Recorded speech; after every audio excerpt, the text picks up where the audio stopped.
Hey guys, it's Captain Harris. I'm here with James. We're back for another video. I seem to consistently keep putting them out on Sunday, so I thought I'd get you another Sunday video this week. Right on time. Unfortunately, don't really have any more Senjutsu stuff to talk about. Like, we've already gone over pretty much everything we can go over with We're just waiting. Just waiting now. I've got some fun stuff coming next month. I'm waiting for something to come in the mail, and I'm going to do a little tutorial that should be pretty interesting and fun. Mostly for the ladies, also for the gentlemen. Oh. But today I thought I would do a video that could get you guys engaged, because in all of my videos I noticed I got a lot more comments than I thought I would. You guys really like to discuss in the comments your thoughts on the same things we were talking about, so I thought I'd ask something today that you could answer in the comments, which is, what is your favorite piece of Iron Maiden memorabilia?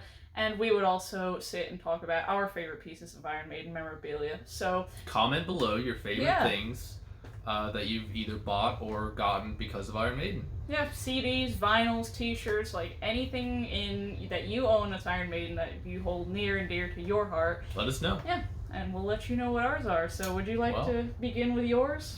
Sure. So my thing is going back to 2016, we actually went to the Florida show opening night of Book of Souls, and if you were there on that night, you'll remember that that show was a bit of a mess. Luckily, we had a trip planned to go to Las Vegas, which was the third show, and a few days later of that tour. We were very, very nervous for it. We were young, and we planned it. Fort Lauderdale was just such a awful experience. Like, the venue handled it very badly, and it was a bad experience outside the show. So we were very nervous going into the Las Vegas show we had booked.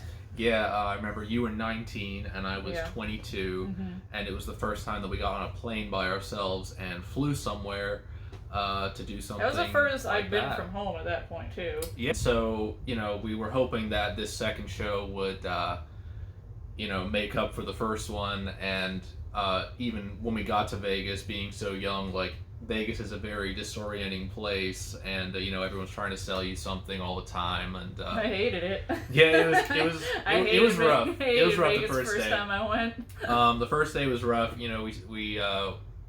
We stayed there obviously overnight, and then the next morning was the show, and we got in line, and we ended up getting barrier on that show.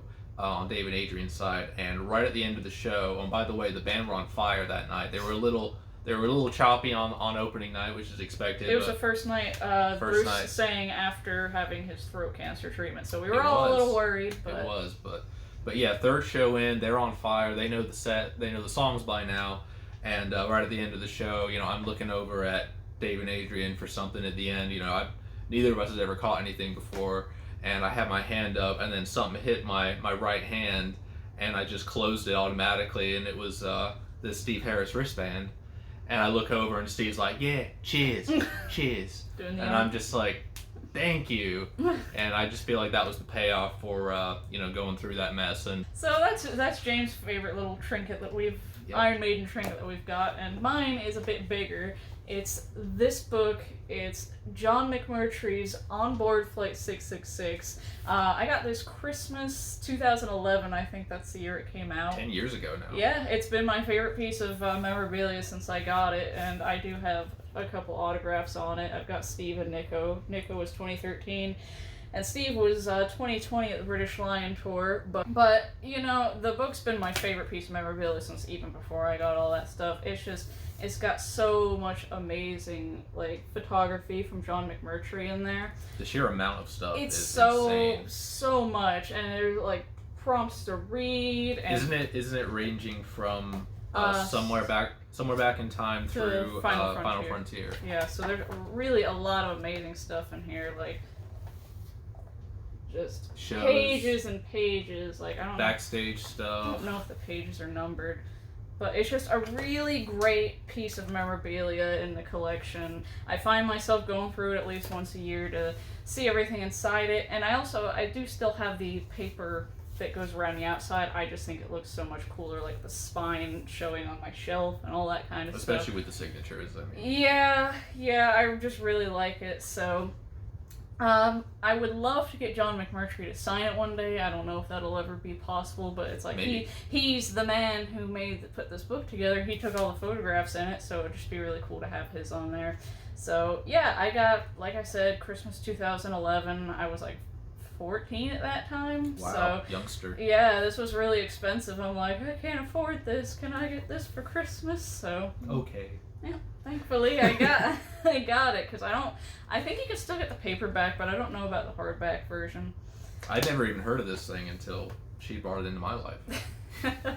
No, I heard about it immediately. I'm like, I need that in my life. So yeah, that's our favorite pieces of memorabilia. So I just thought this would be a good opportunity to like just kind of engage you guys. You know, talk about what your favorite items are, why, how you got it. You know, if it's like a CD, what makes it special to you, or an album. What's your favorite stuff? Yeah, what's your favorite stuff? So that's going to do it for today. So we'll see you next time.